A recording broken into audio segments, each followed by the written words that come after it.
জয়, জীবন সুন্দর যদি তুই উপভোগ করতে পারিস। আজকে আর কোনো ইন্ট্রো দিব না, আপনারা ভিডিওটা দেখে নেন। আর হচ্ছে এডিট কোনো কিছুই করব না, ডিরেক্ট ছেড়ে দেবো, শুধু একটু সাজিয়ে টাজিয়ে আর কি। যাই হোক, ভিডিওটা ভালো লাগলে একটু শেয়ার করে দেবেন প্লিজ। আমরা অনেক মজা করেছি, অনেক চিল করেছি, তো সেটাও দেখে নেন। দেখেন, এটা হচ্ছে নদী আর ওপারে হচ্ছে চাঁদপুর। তো এদিক দিয়ে আর কি মল্লিকপুরের ঘাট এটা, হ্যাঁ। আর এইখান থেকে যে চাঁদপুরের উপরে যাই, ব্রিজ আছে, বাট অনেকজন সহজ মনে করে, তাই এদিক এপার থেকে ওপার যাই নৌকাতে। প্লেসটা দেখেন, এত সুন্দর, এত দারুণ, যা বলার বাহির। জয়, তোর ফিলিংস কেমন হচ্ছে? বহুত দিন পরে আমি আর তুই ঘুরতে এসছি। কি বুঝিনি, ফ্যান্সদেরকে একটু বল ভালো করে। হেভি লাগছে। যদি এখানে তোমার বান্ধবী থাকতো কেমন লাগতো? হেভি লাগতো, তাই না? ধরে নাও তোমার এখানে শ্বশুর বাড়ি, তাহলে কি তুমি আমাকে নিয়ে যাবা না নিয়ে যাবো না? শ্বশুর বাড়ি নিয়ে যাবো, কিন্তু তখন আরও মানে ভালো থেকে ভালো লাগতো না, কারণ শ্বশুর বাড়ির এলাকায় সব বউ নিয়ে ঘুরবো, ওটা কেমন লাগে। হ্যাঁ, আর বন্ধু আছে, একাই সিঙ্গেল, তাই না? হ্যাঁ হ্যাঁ, বুঝতে পারছি। বলে হয় না, বুঝলাম। কসুরি পানা, ওই যে দেখেন দুইটা মহিলা আর কি, হ্যাঁ। তো একটা ঘটনা শোনাই আপনাদেরকে। আমি রিসেন্ট একটা প্রোগ্রামে গিয়েছিলাম,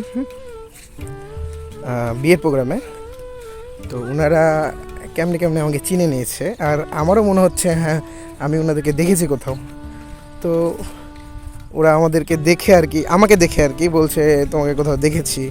তখন পরিচয় দিলাম, তো বলছে ও হ্যাঁ হ্যাঁ তুমি তো ওই প্রোগ্রামে গিয়েছিলে। তো যাক, ভালো লাগলো শুনে যে মনে রেখেছে মানুষজন।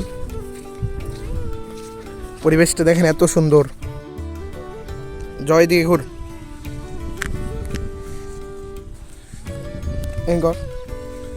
এখানে অনেকক্ষণ ছিলাম আমরা, প্রায় আধা ঘন্টার মতন, যে গল্প সল্প করলাম, ঘোরাঘুরি করলাম। আর এদিকে আমার বন্ধু মানে ওরও ন্যাচারাল ফটোগ্রাফি করার জন্য, ভিডিওগ্রাফি করার জন্য কিছু শট নিচ্ছিল আর কি। তারপরে দেখলেন জয়, জীবন সুন্দর যদি তুই উপভোগ করতে পারিস। এই যে দেখেন, আমরা চিল করছি আর কি, মানে উপভোগ করছি। এটা হচ্ছে মানে নদীর, ওই যে নদী আর কি, হ্যাঁ। আর আমরা মানে ঘুরে বেড়াচ্ছি উদাই উদাই। কি বললি?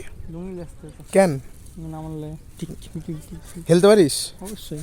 আমার তো বিশ্বাস হইলো না, না হলে তো লুঙ্গি লিয়ে আসতি। ছোটকালে এরকম নদী 2-3 বার পার করা করে গেলে, তাই না?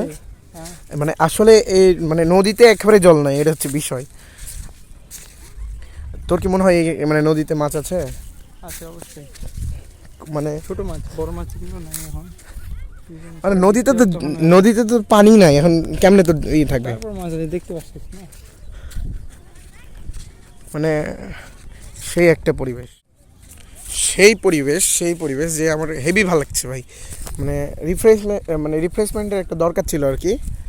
তো মানে রিফ্রেশমেন্ট নিচ্ছি, এটা হচ্ছে বিষয়। তো যাই হোক, সেটা বিষয় না। আপনারা যদি মন চায়, আপনাদের একটু মানে ঘোরাফেরা করা উচিত, রিফ্রেশমেন্টের দরকার, তো চলে আসবেন বলতে আমি লোকেশনটা বলে দিচ্ছি। এই যে এটা মল্লিকপুরের ঘাট। তো কার কোথায় ভালো লাগবে আপনারা একটু কমেন্ট করে জানাবেন যে আপনাদের। আর আরেকটা বিষয় হচ্ছে, মল্লিকপুরে যারা যারা আছেন একটু কমেন্ট করে দেন বেশি বেশি করে যে আপনার বাসা মল্লিকপুর, তাহলে নেক্সট টাইম আপনাদেরকে নক দিব, দেন আরও মজা হবে, আরও চিল। যাই হোক, ভিডিওটা আজ এখান পর্যন্তই। আর ঘোরাঘুরি আপনারাও করবেন, মনকে সুস্থ রাখার জন্য ঘোরাঘুরির প্রয়োজন। তাই আর বেশি কিছু না বলে ভিডিওটা এখানেই শেষ করে দিলাম। Tata, bye bye. আর আরেকটা বিষয় হচ্ছে, আপনাদের কাজটাতে লেগে পড়ুন, লাইক কমেন্ট ফলো আর একটু শেয়ার করে দেবেন। টাটা।